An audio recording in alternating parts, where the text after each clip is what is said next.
প্রিয় ভাই ও বোনেরা, গতকাল যে অনাকাঙ্ক্ষিত ঘটনা, অনভিপ্রেত ঘটনাটা ঘটলো, এটার জন্য গোটা শিল্পী সমিতি আর কি দুঃখ প্রকাশ করছে। এটা আমরা কি আশাই করি। এটা এত সুন্দর একটা অনুষ্ঠান হলো, আপনার ওইখানে সদর পেনশন উপস্থিত ছিলেন, প্রত্যেকটা কথায় কথায় ক্ল্যাপ দিচ্ছিলেন, এবং সেটা শেষ করার পরে আমরা একটা মিলাদ মাহফিল করার আয়োজন করলাম এবং তারপরে তরবারি বিতরণ করলাম। এর মধ্যে আমরা আমাদের মতো জাস্ট আমরা রুমে গিয়ে আমরা যখন বসলাম, কথাবার্তা চলতেছিল, এর মধ্যে শুনলাম যে ইতিমধ্যে এখানে একটা যুদ্ধ হয়ে গেল। এখানে আমাদের ম্যাক্সিমাম সাংবাদিক ভাইরা প্রচুর আঘাতপ্রাপ্ত হয়েছে, যেটা আমাদের লিস্টিং সমস্ত কিছু আছে। দেন আমরা যে যারা আঘাতপ্রাপ্ত হয়েছেন এবং যারা প্রচুর পরিমাণে কষ্ট করেছেন এবং যারা পরিমাণে অপমানিত হয়েছে, এই তখন কি হলো, ওই ক্যাবিনেটের আমরা সবাই মিলে বসে 11 সদস্য বিশিষ্ট একটা আমরা শিল্পী সমিতি এবং 5 সদস্য বিশিষ্ট আমরা 5-5-10 এবং আমাদের ওই শিল্পী সমিতির মাত্র ওনাকে আমরা আহ্বান করে সবাই মিলে নিলাম। তো আমি শুধু একটু বলতে চাই, আমরা সবাই মিলে যে সিদ্ধান্তটা আপনাদের সবার কথা অনুযায়ী যে দাবি দেওয়া ছিল আহ্বান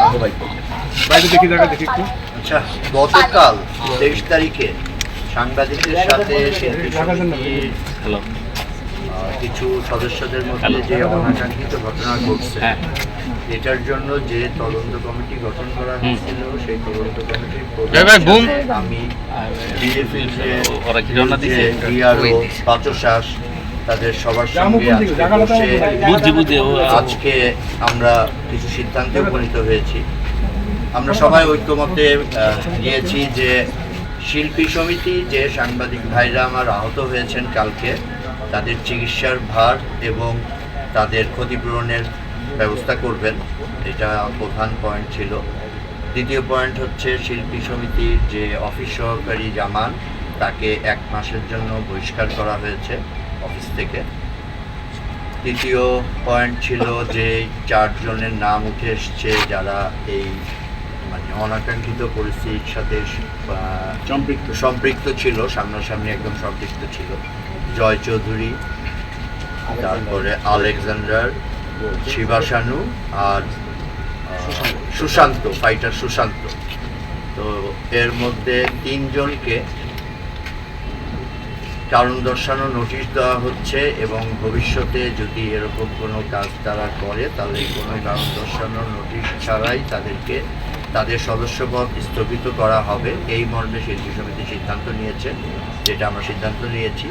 এবং এর সাথে সাথে এদেরকে আগামী 1 মাসের জন্য শিল্পী সমিতিতে প্রবেশ অধিকার নিষেধ করা হয়েছে। এবং জয় চৌধুরী তার শিল্পী সমিতির সবার পক্ষ থেকে যে পরিস্থিতি ঘটছে, এই জন্য অন ক্যামেরায় আপনাদের সবার সামনে দুঃখ প্রকাশ করবেন। এই কয়টা পয়েন্টে আমরা সবাই আমাদের সাংবাদিক নেতৃবৃন্দের সাথে আমরা সবাই ঐক্যমত পোষণ করেছি। বাদ বাকি কথা আপনাদের সাংবাদিকদের পক্ষ থেকে লিমন বলবেন।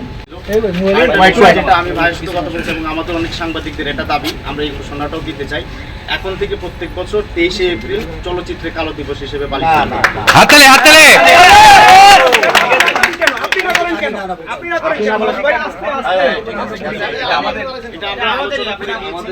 যদি এখানে চলচ্চিত্রের অন্য কারোর সমস্যা বা আপত্তি থাকে, তাহলে এটা শুধু শিল্পী সমিতির নামে যাবে। তবে এটা চলচ্চিত্রের জন্য একটা কালো দিবস। কারণ এখন পর্যন্ত চলচ্চিত্রের অন্য কোনো সংগঠন আমাদের পাশে এসে দাঁড়ায়নি, আমাদেরকে নিয়ে কোনো বিবৃতি দেয়নি।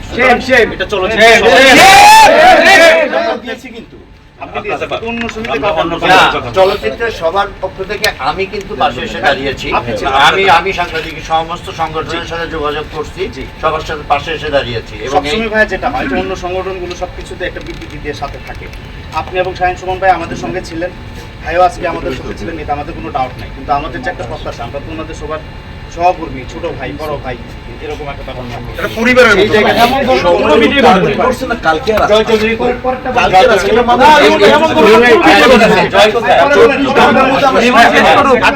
সংগঠনের নেতা কর্মীরা আসছিলেন, সবারই হয়তো মনে খুব থাকবে যারা আহত হয়েছে।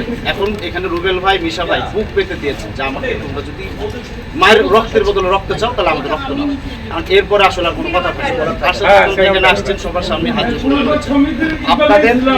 আপনাদের কারোর যদি কোনো মনে খুব থাকে সাংবাদিক ভাইদের প্রতি, আপনারা আমাদের সবার দিকে চেয়ে এই বিষয়টা এখানে হয়েছে। আর এখানে রুগীর যারা আহত হয়েছেন তাদের ক্ষতিপূরণ দেওয়া হবে।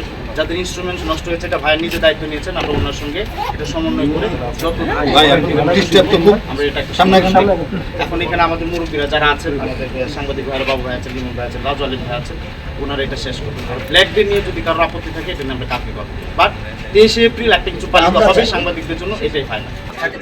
আমরা নারী সহকর্মীরা যারা এসে মানে কালকে এই সিচুয়েশনে পড়লাম, আমাদের সিকিউরিটির এই নিশ্চয়তাটা আসলে কে দিবে? এটা এই সিকিউরিটি নিশ্চয়তা নিয়ে এপিসিসি এর সাথে কথা হচ্ছে, আমরা এই ব্যবস্থা আপা একটু ব্যাক এখন বলবেন তো তারা তো মিডিয়া জয় চৌধুরীর বিষয়ে আমাদের যে আমরা জয় চৌধুরীর বিষয়ে যে জয় চৌধুরীকে বয়কট করা নিয়ে আমাদের মনে সবার কাছে সন্দেহ ছিল। এখন দেখেন এটা 3 দিন দিয়েছিলেন, আলাপ আলোচনা করার পরে এটা এক মাসে আসছে। এরপরেও যদি আমরা সাংবাদিকরা মিলে কোনো সিদ্ধান্ত নিতে চাই, সেটা কালকে আমরা পিসিতে আসবো, এসে আমরা সেটা কালকে জয়কে কথা এটা আজকে আর এখানে না, জয় আসুন।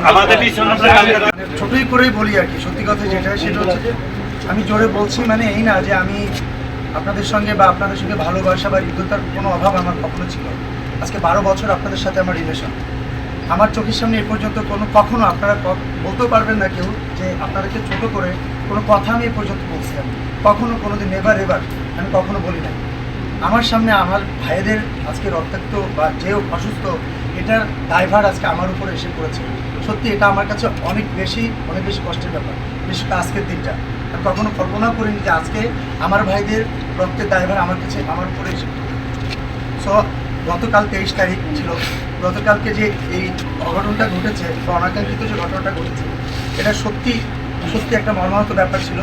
এটার জন্য আমি অন্তরস্থল থেকে অনেক বেশি কষ্ট পেয়েছি এবং এটা আমি আপনাদের কাছে আসলে আমার কোনো ভাষা নাই।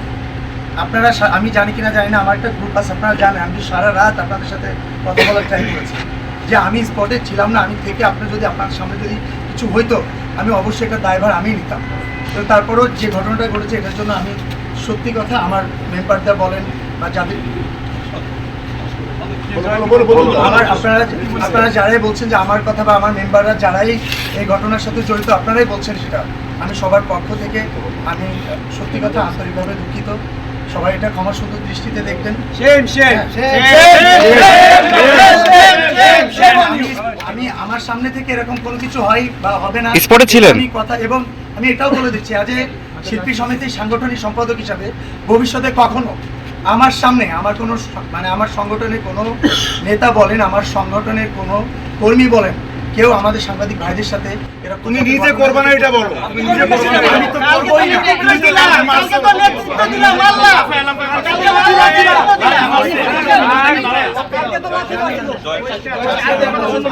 আমি বলেছিলাম তো তুমি আমাকে ক্লিয়ার করে নিয়েছি আমার একটা ভাইকে আমি কখনো হাত দিলাম সে প্রমাণ দিতে পারবে না, কিন্তু আমার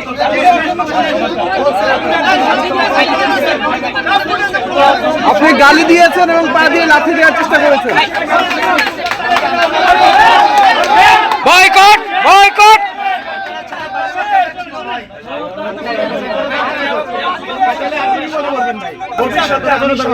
আমার কোনো কর্মী আপনাদের আমার সাংবাদিক ভাইদের সাথে এরকম যাতে কোনো ঘটনা না ঘটে এটা থেকে সোচ্চার থাকবো আমরা সবাই।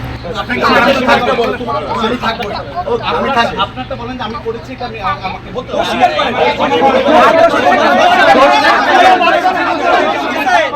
আমি এসেছি হচ্ছে আপনাদের সাথে না, যারা বাইরে ছিল সে ফুটেজগুলো আমরা কিন্তু পিটাইছেন তো সবাই রে।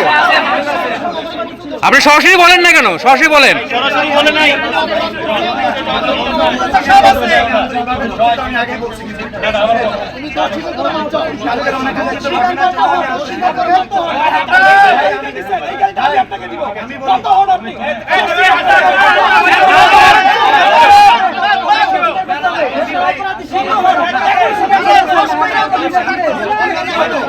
ভাই আপনি কেন গালি দিচ্ছেন?